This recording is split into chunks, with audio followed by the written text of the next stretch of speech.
de acuerdo a la Universidad Nacional Autónoma de Dude, that México, is. quien It realizó was like they los literally look like what you análisis would make de in carbono elementary school 14. pottery class. Like they Estos just seres came out of the tienen Kindle or whatever they call it. What was the thing you put alrededor de them in? 1000 años de antigüedad.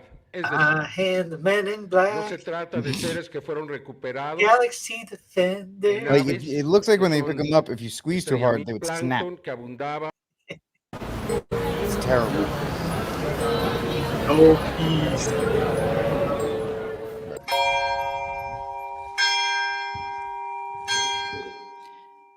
All right. And shush. Welcome to News from the Pew, where we take news What a from the great wrong. line. I mean, yeah, that's pretty much is the most We're 2023 done. comment. Yeah, Can that's we- it. We draft that guy to take Fawaz's place for today. Yeah, that's right. And MK Ultra, you did your job. Yeah, it's News from the Pew, where we take news from around the interwebs and distill them to make it slightly less frightening. I'm your host, Rick Barrett, and with me is Jonathan Arrington out of the great state of Georgia and Steve Cunningham. So here is our first story of the day. We're talking about y'all saw the alien in Mexico fiasco that's taking place there, but we're going to keep it a little bit Aliens more. are going, they took our jobs. Right, yeah. It's absolutely wacky that, first the U.S. said there was aliens, and now Mexico's like, oh yeah, we have aliens too, and the United States is like, yeah, we know. Yeah, we know you do. But we want to continue to talk about issues that affect us as Catholics, and a big one is the right to life and the fact that we are getting our brains beaten in across these United States when it comes to actually defending that outside of, maybe hoping the courts do something. So first story we're going to be talking about is Planned Parenthood in Wisconsin is going to resume actually murdering babies after, of course, a court ruling, because we can't do anything in these United States unless a court tells us to do so, whether it's guns in New Mexico or abortion here in Wisconsin. There's no autonomy anymore. We are essentially a nation that is ruled, and not a nation, my apologies, a union. Well, no, we are a nation. We're not a union anymore. We are a nation governed by men and women in black robes. And it's pretty pathetic because we were handed such a huge victory on a silver platter, and we have absolutely just let it go to waste in every way, shape, and form. And John, it's just absolutely heart-wrenching to see, while we have others talking about how great it is that we've got such great we've done great things on abortion, we just cannot seem, John, to figure out how to do this culturally and actually make some kind of impact on the cultural level. But before you jump in, John, we got a video real quick. Abortion is healthcare. The people of Wisconsin have been without this essential and necessary care for over a year due to a ruling by the U.S. Supreme Court which overturned Roe v. Wade. When Roe was overturned, Planned Parenthood of Wisconsin made the agonizing decision to suspend abortion services in order to protect the physicians and staff who care for patients and communities, to protect those providers from the threat of being prosecuted under an archaic Wisconsin law criminalizing abortion care. The uncertainty about the enforceability of Wisconsin's 1849 abortion law has been devastating for Wisconsin women and people across the gender spectrum who need abortion care. Since the U.S. Supreme Court decision, Planned Gender spectrum. Parenthood of Wisconsin has maintained there were two paths that would allow PPWI to resume providing abortion services, a legislative path and a legal path.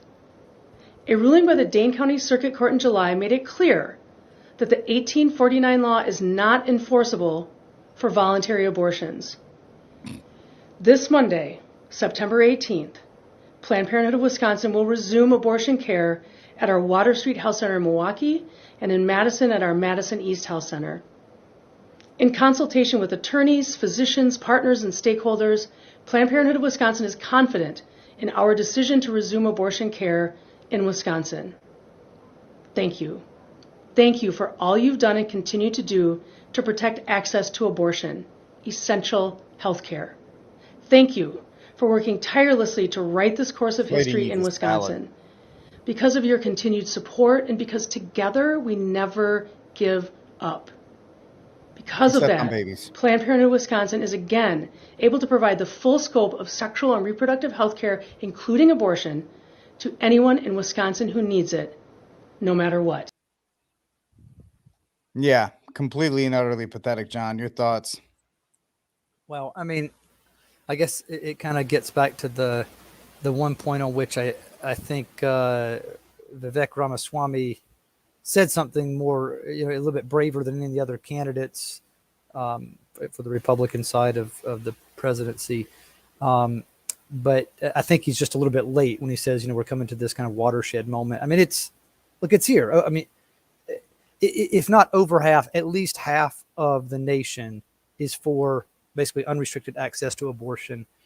And even if they say, well, not in the third trimester, I mean, what do you do in common with people who think that you can just kill babies? I'm kind of my wits end there. As much as I know we've criticized on this little show before, the maybe some of the exaggerated parts of the march in DC. I mean, really, it is the only issue in a certain sense, because if you can't convince people that it's not okay to kill babies, I mean, you're talking with somebody who fundamentally is irrational, because in any other circumstance, like Steve showed last week with that clip about the lady or the person being arrested and charged with homicide or murder for, when the baby in the womb died there. I mean, fundamentally, there's a schizophrenia, but both in the laws, as this lady even mentions, there's still a law on the books in Wisconsin from the middle of the 1800s. That's already remarkable. I mean, what do you do? What do you say to someone who thinks that it's okay to kill children? I really don't know. So yeah, it's ridiculous, but it is, in a certain sense, it's good to listen to people like this talk about things, because I think we were all kind of giggling in the background to think that the lady actually dared to say gender spectrum. I mean, that right there, we all know that's retarded. And then even the other things that she said that just make no sense at all. Abortion care, abortion services. Who are you serving? Who are you caring for?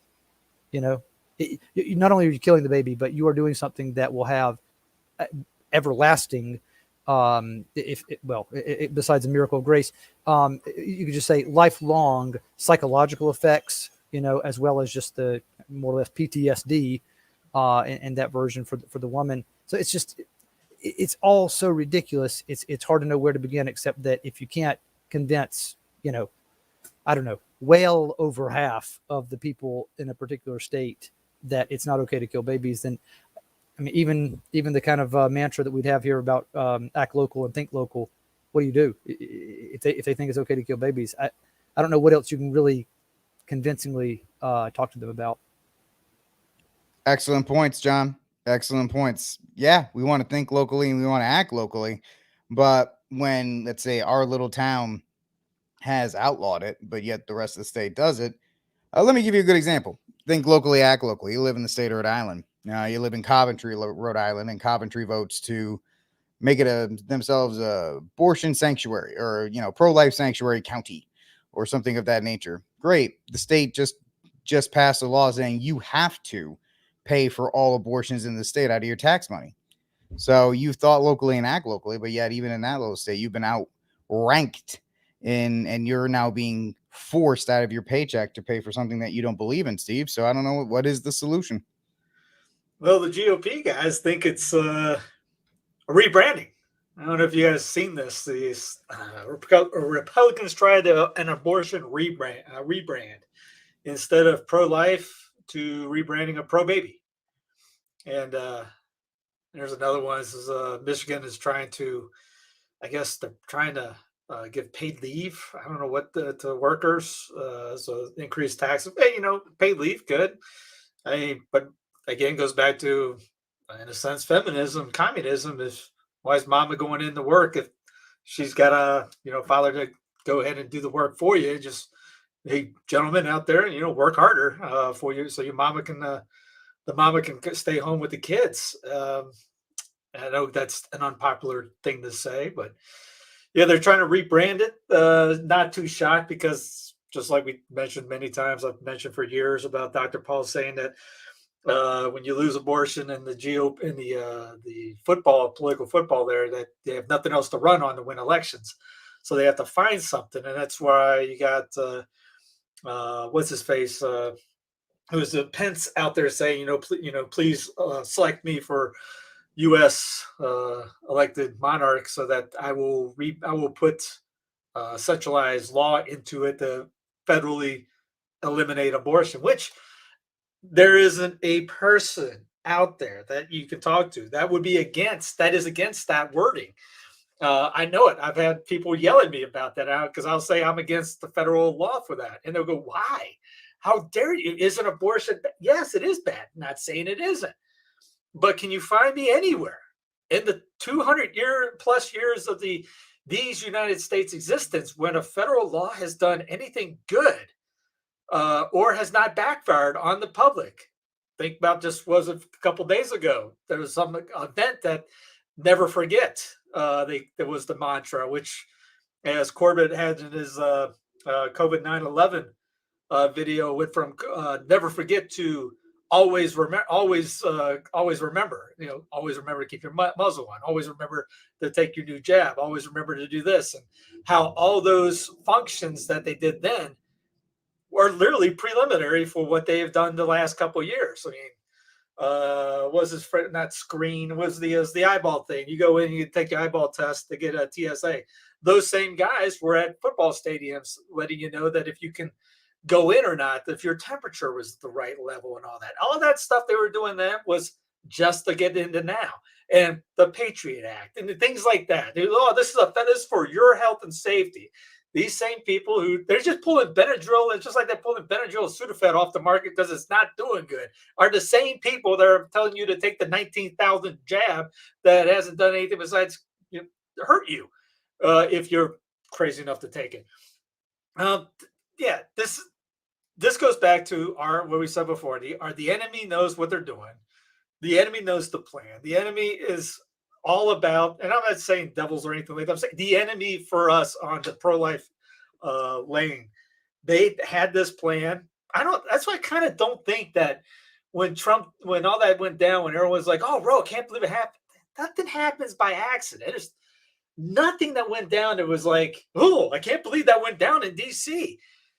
You can't. I don't know. Maybe it's me being just pessimistic on things. I don't believe that was not planned. I think that was planned for that reason, that it was going to get into the states. They wanted it down there to codify it because they had the momentum, the idea, and maybe they had the plan to do it because it's like we had our pants, we got caught with our pants around our ankles. It's just nothing for the pro-life side has done good. And there were some states that had the trigger laws right off the bat.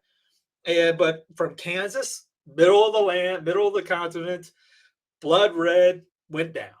Ohio went down. There are some states like South Carolina are still fighting to get in the Southeast, you're still getting some stuff done, but it's not perfect by no stretch of the imagination. But you look at what the quote unquote left has been doing, or the pro-deathers, they've been nailing it left and right, getting the vote out there, getting the people, whatever needed to be done, they've been doing it. And our boys are just still celebrating. Hey, Roe, or there's like they had a conference down not too far from me in Belmont Abbey, post Roe. What do we do with post Roe? I contacted the guy that sent that to me going, you're telling me you're just now asking that question?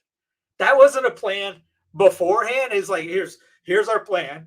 And when this happens, this is what we're going to do after. I don't think any pro-lifer had this in mind. This is kind of like the march we joke about. See you next year.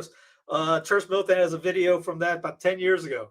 It's literally called "See You Next Year," and Boris is livid because when they get done with the march, they're like already planning for the next one. They know there's going to be the next one.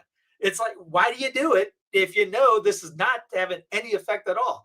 But when you can do something, we'll go march down at Dodger Stadium. We'll go do this. We'll make sure the TV cameras are on us. They're marching up in D.C. right now. To save the land, man, a good idea and this a good end. But what is that going to do for you? It ain't going to do jack squat. There's cue up the Chris Farley thing. It won't amount to jack squat. And then people are going to be upset about that. let me know when that works, or if that works. As Garanger says, we're not a protesting people. But when it comes to this, where's the church in Wisconsin? Where's the bishops just going, throwing the gauntlet down, thinking of Father Willie Doyle, who had run in the middle of no man's land trying to bless any body part, not just any body part, while bullets are whizzing by his head. And what we're scared that they're going to call us a name or say that we're, nutters for being pro-life, or it's just going to basically, it's like, well, it's that old joke about, you go to heaven, you see somebody with a sword in their head, or somebody lighting a fire, you see Lawrence with his grill, and they're like, hey, how'd you do it? And I go, I was scared somebody was going to call me a name. Where's our courage? Like in Wisconsin, like I said, with Delaware, Rhode Island has codified the thing. I mean, the bishop up there is solid. I'm not trying to trash him at all, but where's that outrage? We talk about the big picture all the time, but when it comes to localism, we are terrified to get involved. Someone said, say the line, act locally, think locally. No, we can't do that. We have to stay on the big picture thing. We have to have the federal plan. We have to have that nuclear bomb type deal thing for it to really set off, instead of focusing all our attention in, like, if I'm here, North Carolina, focusing everything there, focusing Wisconsin, focus everything in Wisconsin, Ohio, same thing, Rhode Island. It boggles my mind how this is going on, when we're like, you'll see the pro-lifers, I can't believe this is going on. What are we doing about it? Does somebody know anything going on in Wisconsin to fight this? Anybody outraged? I type in Wisconsin abortion, plenty of news reports, videos. I can't swing a dead cat without seeing it. Find me something that the church is saying against it. I think I got a better chance of finding Hoffa. Yeah, the church definitely tends to put out statements. They put out pieces of paper that they can put on the website where they say, well, of course we're opposed to abortion. We put out this statement XYZ amount of times. And I'll just throw this again. The situation that's going on in New Mexico, it was no problem for the Santa Fe bishop to come out and rail against gun owners who are supposedly caring about guns more than kids. I've never heard anything from the Santa Fe bishop on abortion, on transgenderism, on anything else, because our leaders in the hierarchy, and I'm, all due respect to all of them, the fact of the matter is their priorities are more politically aligned than spiritually aligned. And because of that, you're seeing us lose at the political level, because we're losing at the spiritual level. John. Yeah, I was just going to say, it's what you're both saying there about kind of the activity. It reminds me of something that has come up just in my own studies and work for some monastics, for some religious, and it's that one of the big problems with the so-called restoration of religious life back around the time of Vatican II was that they asked for the recommendations of folks who were good at writing, good at the theoretical. Supposedly, at least. And they didn't instead say, why don't we just go to the convents and find out people who have been extremely faithful to their particular charism and say, what's the secret? How are you guys living a life of holiness and of penance and just of faithfulness to your state in life? Or even asking like great married couples that who weren't out in the open talking about how great they were or necessarily writing frequently about it, but actually just taking care of business, doing their state in life. And that's probably part of the reason why the recommendations, and then eventually kind of the very forceful, although said to be gentle pushes to do this or that to the religious, didn't work out for the best. And that's because they didn't have, it's like what all the truly great writers about the monastic life, and even those who talk about marriage, like Archbishop Sheen's 3 to Get Married, say, you have to rely on a consistent, virtuous action. You can't just tell someone you need to go do this. You got to tell them, all right, I want to see you do this right now. Do this. All right, now do it again. Now do it again. Like Steve often makes the comparison to sports, and it's more or less the same way in sports. You don't get a killer jump shot in basketball or an incredible throwing arm, pinpoint accuracy without just doing the same, what seems to be kind of monotonous and just boring thing time after time after time. So how do you get people to change like this? You say, all right, here's a virtuous action you could do right now. Do this. This is going to make, it may seem just like a small difference right now. Do this over and over and over again. All right. Another opportunity presents itself. Do it again. Yes. Do it again. Let's just do it again. Let's master this.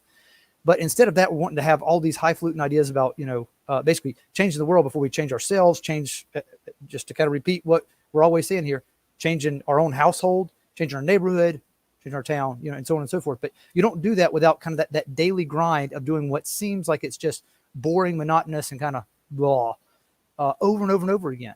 But that's the problem. As you say, like the focus in a lot of these modern day convents and seminaries, and then eventually in the chanceries, is they can write a good game, but are they telling people to go out there and just do it? Yeah, there was I just finished I guess you could say a lecture by one of the nuns with the slaves. And she mentioned, how people would think the rosary is not exciting to most people. It's, if you think about it, it's boring compared to, taking, going down the street, taking a sign, picketing. That's where the American way is. We're creating a meme. I'm sorry? We're creating a meme. Yeah. That's more exciting nowadays. I mean, think about it, just real quick, the rosary cannot work in an ADD society. In a TikTok society, the rosary just is completely the core opposite to it. 15 minutes? You want to spend 15 minutes actually repeating something over and over again? By that time, you're about 700 reels in on a TikTok spree. It was like, what was it? It was something went on a couple days ago. It was last week, and no, it was here. It was my fault. It was here in town. It was north of here at Lincolnton. They had a drag show at the one of the cultural centers, and first thing I heard of was everyone was getting together to do a protest. I'm like, well, they asked me, "You want to go?" I go, "Well, it's 7:30 at night on a Saturday. I got to put the kids down. I got say family rosary and all. I can't just drive 25 minutes up, 25 minutes back, hang out for dinner afterwards, things like that. It's an hour, hour and a half duty first. And the second off, what is it going to do? Is it going to shut down the drag? No. Is it going to bring attention to it? Yes. Now, why don't you do some undercover sleuth work and find out? It took me like the New Mexico thing. It took me 8 seconds to figure out that the New Mexico Constitution section, it was 8 or 6, and it talked about the gun laws, and it has nothing to do with the Second Amendment, the Bill of Rights, federal or anything. But and it goes back to here. All right, focus on the dollar, focus on the money. You guys figure out that's a 501c. Who's giving money? Expose it that way. I'm sure there's somebody of faith that's giving them money. All of a sudden, now you're done. Now that thing's shut down, and you don't have to step on a blade of grass. But no, we'd rather go out there and make sure. Hey, we're out there. Good. It's again, that's our focus as Americans in a sense. But I went to mass at the parish down the street from me. There was 12 people there. What do you think would have been more powerful if the entire church was packed with everyone suing our Lord with our, callous on our knees, begging with the exposed sacrament to, help it or reparation, anything, or standing outside where no one's going to see you and just making sure that the people that hate you get that added promotion and knowing that they got underneath your skin. It just drives me batty. Like, Father Altman, he's Wisconsin, isn't he? This is in Wisconsin.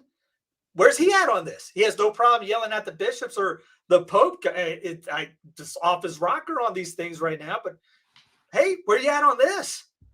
There's no peep. I literally did a search on Twitter. There's 0 on there since 2022, and that was just an interview with the elections in Wisconsin on this time. There's nobody talking about this on the Catholic side of this. Oh no! But we'll crash the Pope like that right now. We'll get 20 videos calling out the Pope right now and the Bill Clinton thing, and it's like, hey, but Wisconsin in our backyard? No, it's not that sexy enough. Oh, it doesn't make for clickable headlines. That's really what it does. And guess what? The social media algorithm makes it so. Makes it so that is not an algorithm, not a subject that is to be promoted. So instead of that, you get engagement farming on Twitter where you have, accounts just posing questions all day so they can get that sweet Twitter X money from Elon. But yeah, it is pretty. And folks, you can extrapolate abortion to your whatever issues closest to you. If it's transgenderism, if it's gun rights, if it's whatever, there is on our political side, I guess you can say, there's such a lack of a call to action. We sit back, we vote, and guess what? I understand voting is part of it for your state legislatures and so forth, but then we leave it up to courts, and then kind of like what happened, and I'll keep referencing it, so you might as well, in New Mexico. And I'll talk about this later, but they're relying on courts when that is the absolute last thing you should be doing. Just like in Wisconsin, they relied on the court, and now this butch lesbian came through, and now they're killing babies again because that lady believes in it, right? Who believes in their religion more? Those who are willing to murder children, those who are willing to destroy children with mutilation, or those of us who supposedly support the natural order? Because right now, I'm pretty sure the opposite political side believes in their causes and that they're more just than our supposed belief. There's a couple stories just to wrap a bow on things like this. Yeah. In Mexico last week, the federal government of Mexico, the centralized authority, put abortion in, overridden the 20 states that didn't want it. And you got 2 women vying for presidency in Mexico now, and I guarantee they are pro-aborts. Abortion rights, U.S. out of step with trend to ease access. So I guess, just like everywhere else wants more abortion, like Argentina, don't cry for me, Argentina. Here's in my area of the World Economic Forum Global Great Reset idea that they've talked about telemedicine for a while, and they really pushed it in 2020. The last podcast of 2019, really, the Great Reset podcast really talked about that. I think it was number 6. Don't ask me why I remember that. It said, I can't stress this enough. So many people cannot afford $150 for telemedicine, medication, abortion pills. They're pushing online medication for this. Yep. So I think there's another one up here with that story. Here's a GOP the Texas one candidate. too, right? I'm sorry? The Texas one you were talking about earlier. Yeah, here's this is the volunteers in Mexico aid at-home abortions. At-home abortions. Their network is expanding into Texas. Now, try put any other in there, any other thing in there. At-home what? At-home incest. At-home that would never make the news, but these guys are promoting it. What was the other? There was another one. The Supreme Court has asked the link to reject limits on drug use in the most common method of abortion. We'll see how that goes again, but this goes back to what Rick was just mentioning about government by judiciary. The Supreme Court is to do this, not your state, not anybody else. We're ran by 9 unelected tyrants in black robes in D.C. Sure, they voted once that everyone likes, but you'll get the other side in the not so distant future, as I keep saying on every show. Here's one of the GOP guys once supported a 20-week abortion ban. Now he's less specific. Again, the answer is not the federal government by any stretch of the imagination. No, not at all. Not at all. Because when you do, and of course, I mean, we'll just keep on topic with judges deciding things that should not be in their periphery in the first place. You have a federal judge declares that DACA is illegal with an issue that is being brought up because this is a whole big thing about unconstitutional federal government by tyranny, right? The great Obama presidency just kind of waved this into law during in 2008 or no 26 the 2012 election, and then Trump tries to get rid of it, and court was like, nah, you can't. And now all of a sudden we're seeing that a judge, and folks, whenever you see these things, the first thing you have to do is look where it came out of. If you're going to be in the Fifth Circuit, Texas, and certain places, that's going to go mostly conservative way. If it's going to be up in Brooklyn or in DC or any of these other places, I mean, at this point, you can already tell where the decisions are coming based out of the courts. They're filing them in. If you're filing a district in like West Virginia, Florida, pretty much a red state, more likely to get a red answer. If you're filing in a blue state, you're going to get a blue answer. So even the courts are not, as we talked about, they're not even close to being a neutral arbiter. But it's interesting, John, because now this has come back up again. Very, very strange that we finally have a ruling. Of course, shouldn't even be there. Congress should have stepped in and stripped this and removed this executive order the day after it was done. But then that would remove the role of the courts and responsibility. But of course, what are we going to do now with all these doctors and lawyers and future astronauts, John, that are being kept here by DACA? Mamma mia. Yeah, it's. I guess there's something about the lack of borders being enforced that really necessarily has to go along with the fundamental change of the nation. But the thing that keeps coming back to my mind, I can't prove this. It's just kind of a mix of thoughts. I've tried to figure out a way to word it better, but just bear with me for a second. So effectively, that like the lack of any sort of true boundaries for what we can call our patria, our home, our nation, whatever, however you want to, complain about how bad it is. It's still more, I mean, in the current state of things, it's our citizenship. We're called Americans. That's what our passport says. When we go anywhere else in the world, you're going to say, who are you? And effectively, you're going to just call yourself American. But with the lack of then kind of a defined boundary, how do you define yourself?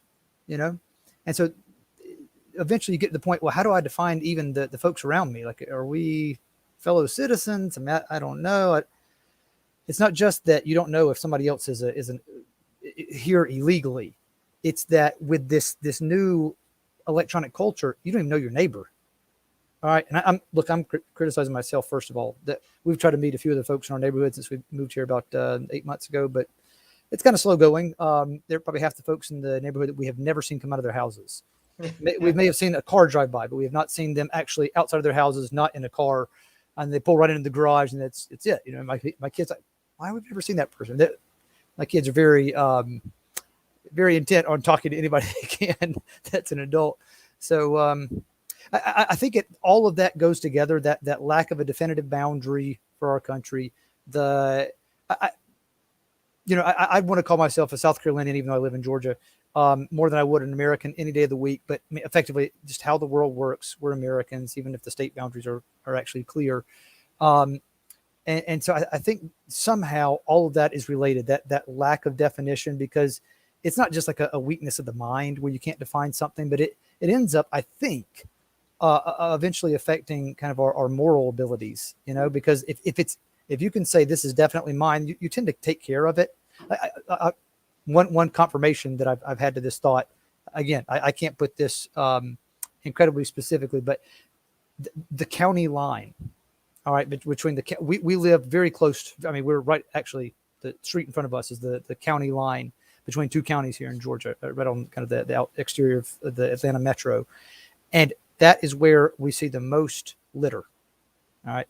And I don't know if that's because both counties just say, well, it's not my problem, right? That road's on the county line there. But either side of the road is it's a horrible amount of litter. You go any direction away from there and you don't see anything like this. But right there, it's a mess. And so I don't know. I think there's something about that lack of definition that, as you said, like the judges wanted it because it absolves us from the need to really kind of pour ourselves into something. So I don't know. That's just my little musings. Yeah, absolutely. Go ahead, Steve. Go. Oh, John brought up about the neighbor thing, which everyone. I think there's nobody can say I know everyone, all my neighbors. Bill Kaufman brings that up in one of his lectures. He wrote the book Bye Bye Miss American Empire, and he talks about how the design of homes. And if you look at it, drive down your street, look at the design of your homes. He said back in the day, it used to be the front porch you had the wraparound porches. You had the big long ones. You had an open porch where you could sit down, just talk to people, meet people up, and have more than two people could stand outside the door. And nowadays, it's just the door. You got to walk way up to it, and that's it. And that got switched from the front to the back. And now the back is where you put your sanctuary at. You make it all nice, put a lot of money into it. You have the porch, you have the awning over there, and you're by Got your yourself. grill and TV and all that stuff. TV, yeah. So you divorce yourself as a culture from seeing your neighbor, because that's the thing back. We joke about somebody was talking about how you Southerners deal with the heat, and I told him, well, you sat outside in the day when there's no AC. You drank iced tea, sweet tea, or mint juleps. So that was where the joke came from. It's cool. You set it into shade by the river, lake, whatever. But nowadays you don't see that. But you see the porches still, but no one's sitting out there. There's rocking chairs with no one in them. Now in the back, that's where everyone goes, and they divorce themselves from their neighborhood and neighbors, so they don't have to worry about it anymore. Or they stay inside with the fake lights and be able to do it that way. But there's no sense of neighborhood anymore, especially when it comes to inner city. You look at the problem with the cops. So they used to walk the beat.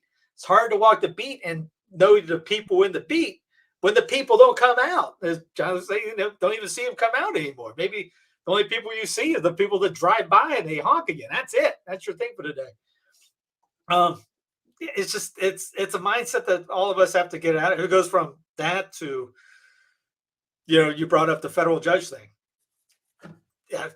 All right, here's the trigger warning. The Confederate Constitution eliminated all federal judges there. And they mentioned that if you get the book by what's his name? He wrote the book on he did a comparison between the two constitutions. Basically what they did was strengthened perfected what the U.S. Constitution was. Term limit, one presidency of 6 years. Term limits, isn't that what people want? Of the Senate and the House of Representatives, things like that. They saw some problems and they were up. Please do not bring up slavery. I'll slap somebody across the face with it. It's just, that's all people can think of anymore. But there was no federal judges. You had the Supreme Court. That was it. Now you got hundreds of federal judges.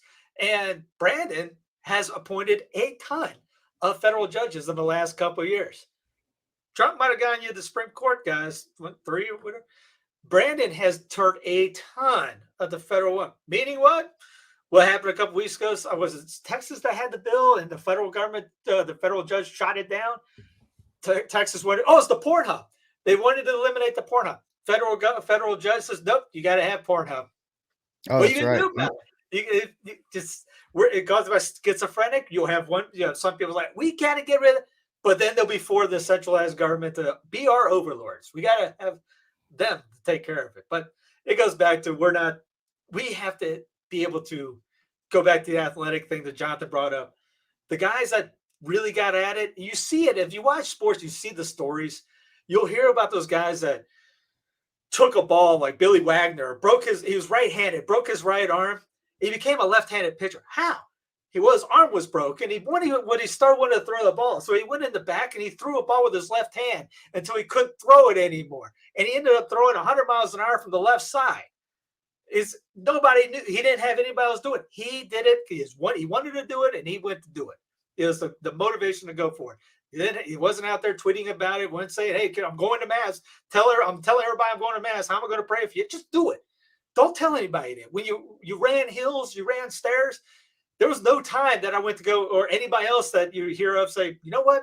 I got to go tell 100 people that I'm going to go jump in that gym in the dark and let everybody know I'm going to shoot 150 times before I start my actual practice, and then shoot another 1,000 afterwards. No. Just did it. Or you worked out by yourself, or you ran hills by yourself. Nobody knew about it. The athletes have that mindset that the church fathers and the ascetics did and all that. They just go out and just do it and then tell anybody they're doing it.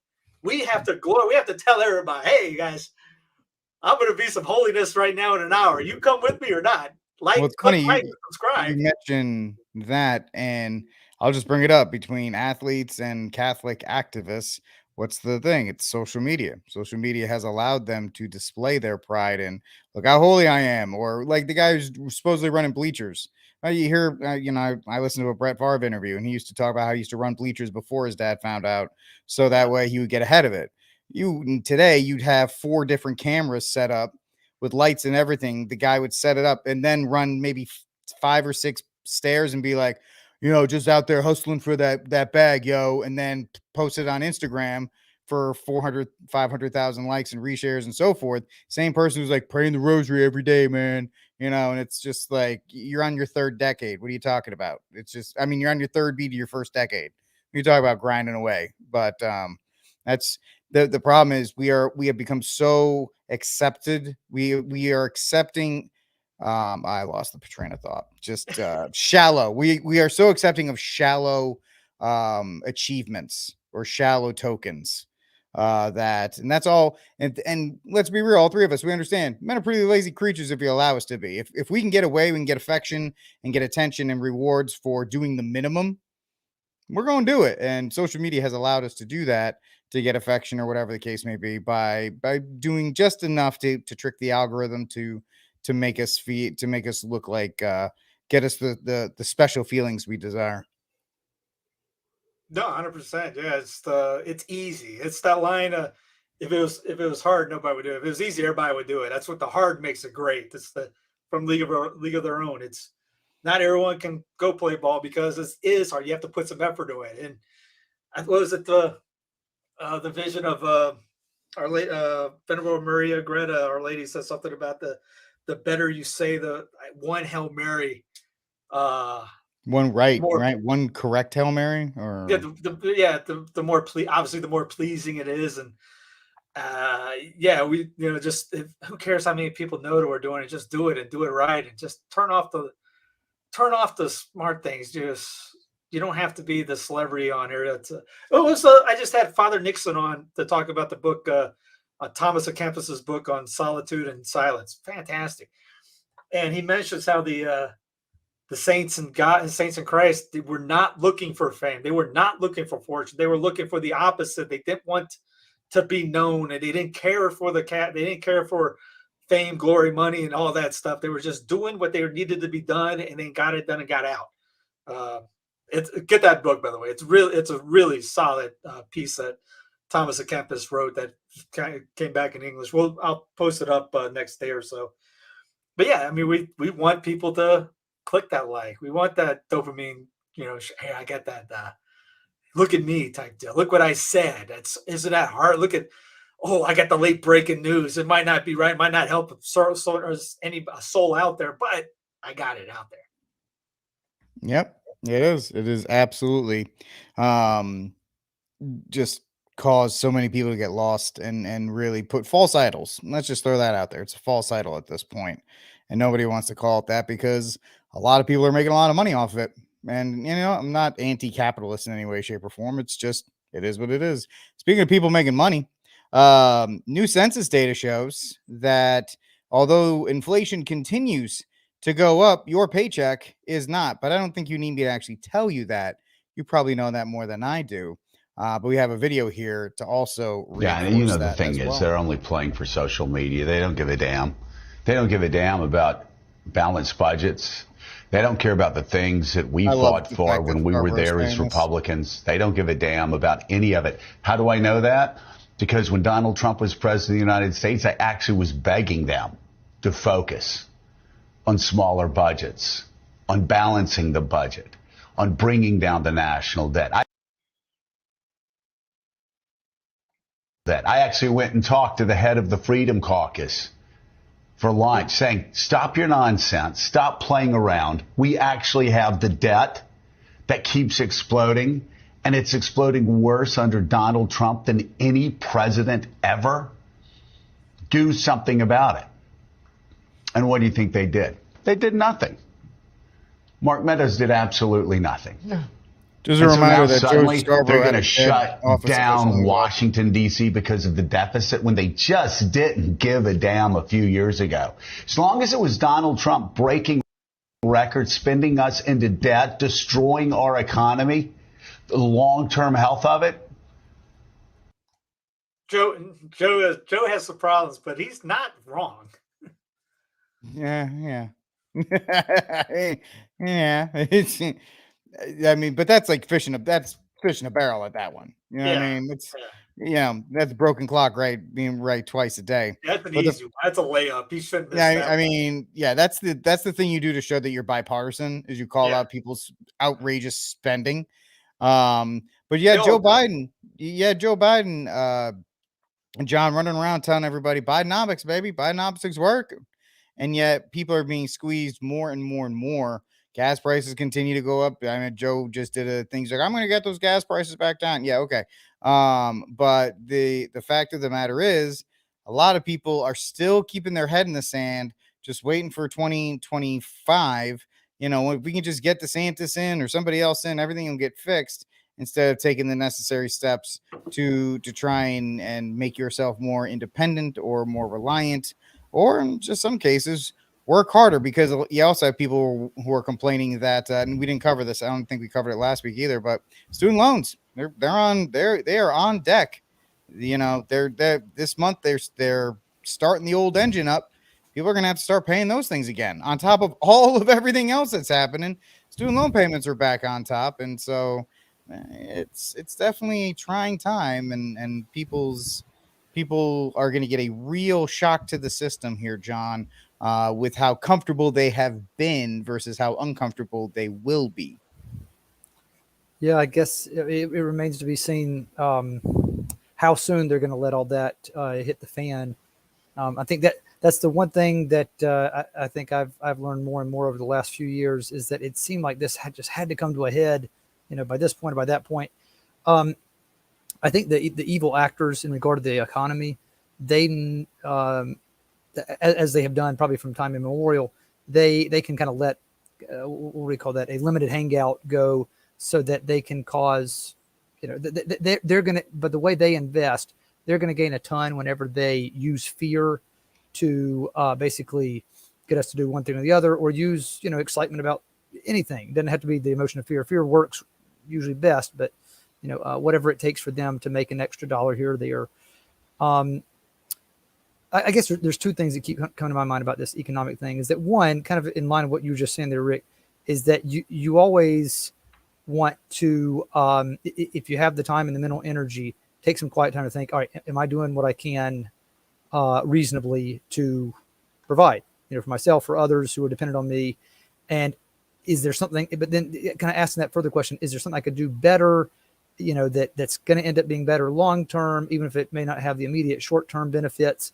And that's just something that, you know, in the daily grind, we all forget. And it's something that a lot of these, you know, kind of pagan self-help books make a very good point about, you know, is that you sometimes have to just look a little bit beyond tomorrow or next week or even next month and think, is this what I can sustain long term?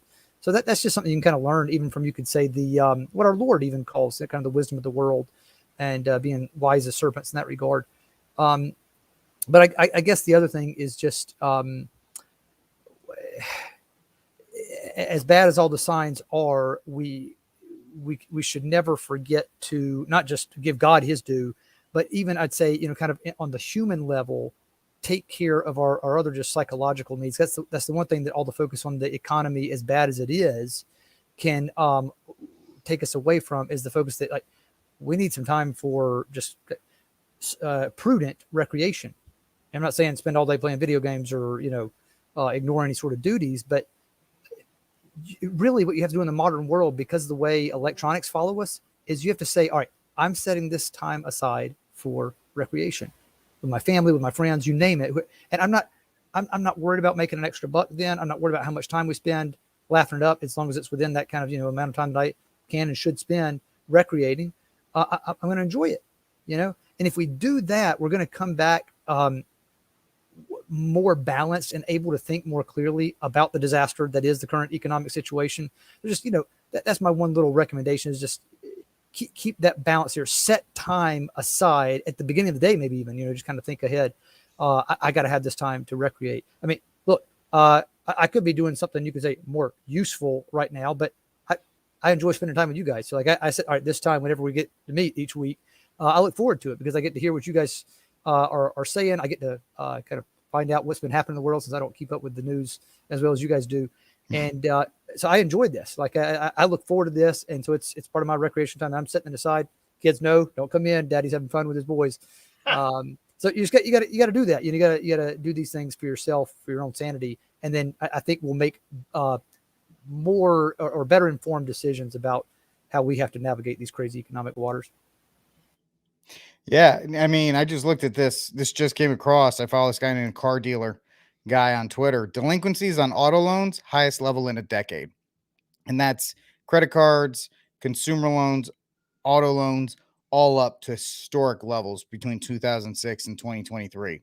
And it's also this let's throw another deadly sin, envy. Everybody's always got to play keeping up with the Joneses. Everybody's always got to buy the latest thing. Look at the Apple just released the 7th version of the iPhone 12. They just call it the iPhone 15 now because it's the exact same thing. It's just more expensive. But everybody has this desire, and John was alluding to this. And yeah, France is telling they're not two things. You can't sell them because of exposure, and now Apple has to change their entire charging system. They used to use lightning ports, but because the European Union has demanded they use USB ports, now they have to use USB ports.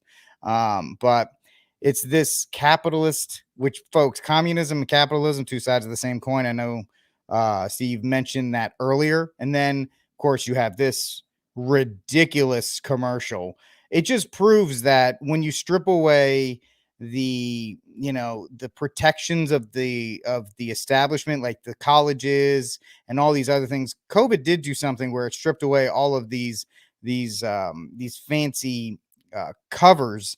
When you look at Tim Cook, the guy is just a nerd with no, I mean, he's a great industrial engineer, but the guy cannot for the life of him create anything. Steve Jobs, who's probably rolling, he's probably spinning so fast he could power the entire earth, watching that commercial. He was the creative one. And then you look at all these other things, all these things we were told were cool or hip. And I know those words are terrible, and I get it. I'm a boomer. But it looks like you got to run real quick. John, anything you got before you bounce, or are you good? I wanted to give my Saint of the Week shout out to Governor McMaster there in South Carolina, where I was born and raised.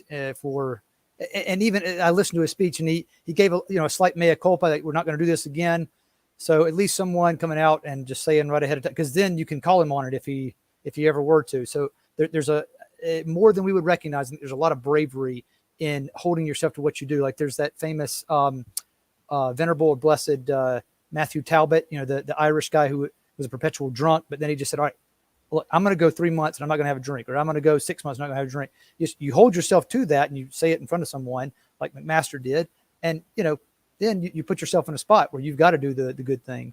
So good on him. And brothers, I'm always pleased to spend an hour with you. So thanks for letting me. Thank you for spending time with us, brother. It's always great. God bless. Those a lot of the information that was presented and the opinions that were presented from official sources were in error and caused damage. And I can assure the people of South Carolina that we are not going to have mandates requiring masks. We're not going to close down schools. We're not going to do a lot of the foolish things that were done in other states that we limited to a great degree here in South Carolina. But we have all learned from the pandemic how important common sense is, and that was abandoned in many parts of the country. Not here. We did the right things, but we will not have mask mandates. We're not going to close schools. We've got to do everything that we can to see that our young people get the best education available. That's the second state. Arkansas was the first to say it.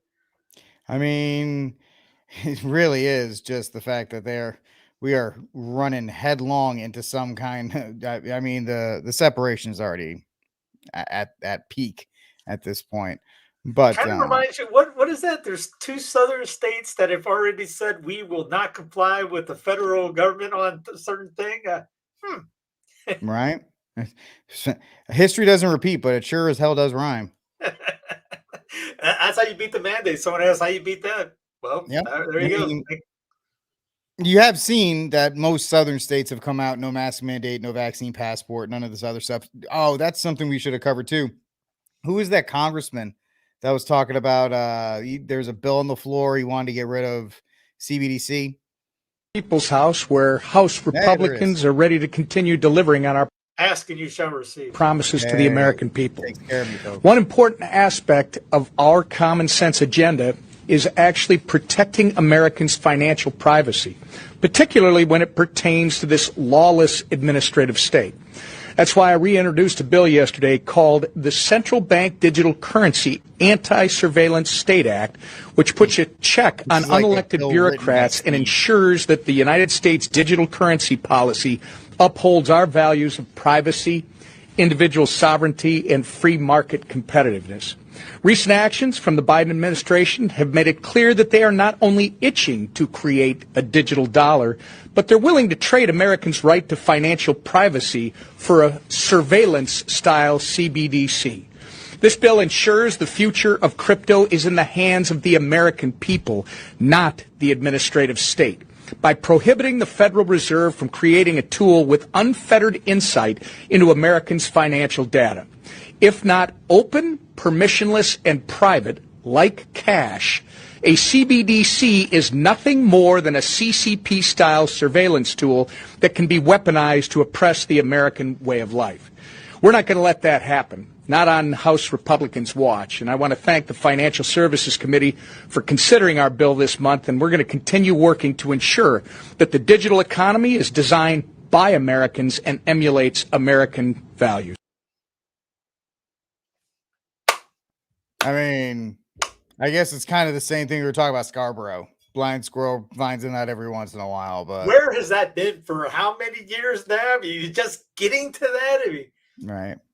Now I'm not going to trash them for doing it. I mean, hey, finally somebody's doing it. Better late than never, right? Better late than never. Great googly moogly. It's 2023. We finally got you talking about moving slow. We were talking about this 2020. Right. Somebody's going to come out and say it to me. I hope we'll see if it gains legs. Obviously, now that's a federal government idea thing. So, yeah, we'll see what it keep. Hope reach out to him if you're in Minnesota and say thank you. Good job for Minnesota and somebody from there to do something good. There's some weird stuff coming out of Minnesota recently, but yeah, man. I mean, right now you got whole grains, Whole Foods. The rich grocery store. I mean, you swipe your hand to pay, and everyone's the Amazon store. Yeah, everyone's loving it. Amazon. Yeah, hey, what's going to happen in a couple years with that? Social credit. Sweat? Nah, you're not going to get it. Biometrics, baby. Biometrics. Yeah, man. It's all coming down. Oh, you mentioned about the economy. It's going to get worse in the sense of the guy. There's a guy from venture capitalism. Reventure. It's a home YouTube channel. So he talks about the home industry, and he's doing a walk on the street. You see these foreclosed homes. He's in Nashville, and he goes, "Look at this. This one, nothing's ever been done with. Someone bought it 2 years ago, never lived in it. Nothing. The grass is overfilled. The thing's falling apart. $1.5 million. 1.2 million is down the street, and we're not talking about like down the street from me.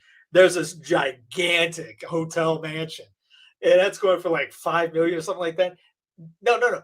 The garage for that thing down the street is that home that's going for 1.5 million, and the garage down the street is bigger than that home. Like, what? And then he's bringing up all these guys that the vast majority of people that own all these homes are not the big like BlackRock and all those that came in after 2008. It's the up-and-comers like the mom and pops that figure they'll buy 2 or 3 or 4 homes, rent them out in this nature of trying to flip and sell and all that. He goes, if you're a tech guru or you got a tech job and AI comes in and, by the way, you don't have a job anymore because AI just took you down, what are you going to do? And that's not crazy not to think about. That's coming down. I mean, AI takeover is happening. Fourth Industrial Revolution. Get that book, page 84. If you're scoring at home, that's happening. They're going to take jobs away. The trucker industry, AI trucks, the trucking shower industry. Where you got to stop for the trucks, the truck centers along the interstates. Those will be gone because there'll be AI. So you don't need that for robots. All these industries. McDonald's going to go all full robotic. They won't be. Yeah, they're getting rid of the soda fountain. Yeah, they're getting rid of the soda fountain at McDonald's. Yeah, because the robot, if you ever gone through the drive-thru, you got that robotic type deal thing anyways. It goes right to the right thing. It stops at the right area. So you don't need it because you'll have to either just go all drive-through and there'll be a robot anyways, or there'll be a robot inside and you're inside and you just, come up to you and drop you off. Or you just wait on the conveyor belt. You just wait on the conveyor belt for it to pop out. I mean, you might as well, because the ice cream machines never worked anyway, so they might as well get rid of the soda fountain. Yeah, well, it's not going to unscrew and clean and put in and go underneath and put another CO2 syrup thing in. I mean, hey, that stuff is bad for your health anyways, but that just shows you your jobs are going to be gone. I mean, it's the whole thing. It's somebody will try to compare it to the 20s when you had the cops or people directing traffic, and then those jobs got eliminated because of the street lights. Yep. And then people would make that idea, or the horse and buggy guys, they did because of the cars. Those guys went out of business.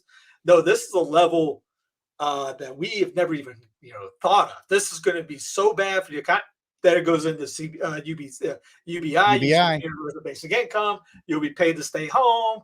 You'll have to do this. You'll have a robot come get you in your car, deliver it for you, the pizza. Because Domino's already has the robot pizza delivery, which, by the way, gets jacked down in Austin all the time. It never makes it to its destination because it gets jacked. But one of the things in that PDF was eliminating of the air travel. And I don't know if you guys, there's a lot here in Charlotte itself. Keep an eye on your local airports. Ton of problems at the airports, shutdowns, obviously a lot of closing of cancellations and delays on nice days. Yeah. Hacks and all that. They got the computer hacks, and there's been a lot of and that's not including the pilot shortage. Yep. I mean, I keep making the joke every time I see those. I'm like, I just need to buy an RV, especially since I'm gonna be going back and forth to Charlotte. Hopefully more and more. Might just pay off just to get like a little used trailer and just tow it in the back of my truck. I mean, I won't have any flight delays. It's only a 16-hour drive. And that's if there's you're even allowed to get gas, buy gas, if there's even gas for you to buy, or if you have to have a digital ID currency for the gas down the road, which high chance you won't be able to travel like that, which they don't want you to anyways. But like with the governor close down, sure, the close down will go down, and that will just affect the hoi polloi. Those guys will still get paid. Those groups, the FBI doesn't go down, the CIA doesn't go down, the military doesn't stop. Which, hey, by the way, here's you see Tupperville? Nominees have publicly expressed support for so-called diversity, equity, and inclusion initiatives. I'm concerned, very concerned, that DEI distracts our military from its mission. The American military is not a social justice program. It is not a jobs program. The military is not an equal opportunity employer. It never has been and shouldn't be. The American military is the world's greatest killing machine. Well, hey, but that's okay. Pro-lifers are fine with that one if you're on the GOP side. They're also the biggest world polluter, too. Yeah, well, it is what it is. All right, ladies and gentlemen, looks like we covered most of our stories today. It looks like it is time for the cry room and our saint of the week. Steve, you want to go first out of the two of us? So, I mean, who do you got? Saint of the week. You have to go with, let me go with the bad guy first. Let's go with the Rona pushers, I guess, for the cry room. It's going to be a tripod. Don't rely on the fact that you had a vaccine in the past. The video's not working, but Governor Hochul's out there saying that don't rely on the jab from before. It doesn't work. Remember her? She was the one that said she believed in the vaccine, the jab almighty, creator of... Yep. And her apostles. She needed her apostles to go out. It will not help you this time around. Had the necklace about it. Here's former North Carolina CDC, now CDC lady. Is it not playing? These things not playing now? Having a little. I think it's getting a little tired, Steve. Maybe it won't play. And anyway, Cohen, if it ever played, she's out there saying she's just another mom out there that you should get the shot because. Let me just put that up again. I have to reset my. No pun intended. So the maskers that are coming out, the vaxxers saying you need to get the vax again and so forth. I get that.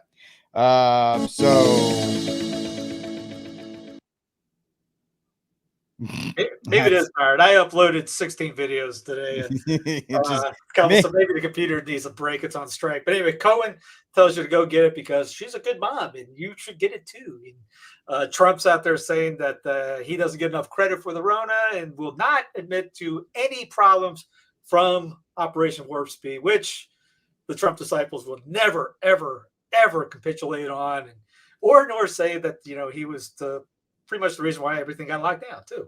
Oh, by the way, the economy that's what's his face was talking about, it was going down the tubes right before the lockdown. And what happened? Oh, coinky dinkle, we can close this puppy down and avoid this little economic problem, right? We'll blame it on the sniffles. And people bought it hook, line, and sinker. They did. Who would be my saint of the week? I don't know. Is there one? I think he's going to say Bishop Strickland probably for his saint of the week. Me? Yeah. I guess you could go that way. I mean, I haven't really kept up much with it. I mean, I'll go with you put me on the spot for that one, Nat. I have to. All right, I'll go. I'll go with Dane Wigginton, who runs geoengineering.org. He's out there. He did a great one with the Highwire, and he talks about how you have the problems with going on in the weather, which is affecting the problem on the ground, and that's where you're getting these fires because these man-made fires are not supposed to be like you doing this, and we're screwing up the air and screwing up the ground at the same time. He's doing some great work at geoengineering.org, so check those guys out. Awesome. Obviously for me, I've been mentioning all show, my cry room is Governor Grisham from the state of New Mexico for unconstitutional overgrab, banning firearms essentially in the state, but specifically targeting Albuquerque, 30 days to slow the bullets for their temporary ban. I've been saying it on my show. If you haven't been watching it, she needs to be impeached. She needs to step down. She needs to be arrested, and she needs to be charged. She needs all those things because if she's not, what? You saw they're calling for that now? Yeah, they are. There's a couple reps that are calling for impeachment, but she needs to be impeached. She needs to be removed from office, and she needs to be arrested and charged with treason. I would say this for any violation that's this over, because if you let just the courts decide, they're going to keep doing this to you until they get it legally right. You need to scare them in that regard. So that's my cry room. My saint of the week is Brandon Herrera. He's a gun tuber that has announced that he is running for Congress in San Antonio. I mean, this is just the natural evolution in our society that we have YouTubers who are going to be congressmen now because why the hell not? But he's a gun guy, so give him the support on that one. So there you go. That's my saint of the week. All right, folks, that's it for this episode of News from the Pew. Please like, subscribe, and share the News from the Pew. Thank you so much for hanging out with us. God bless, and Viva Cristo Rey. And because Rick liked it, we're playing this. Oh, yeah, absolutely.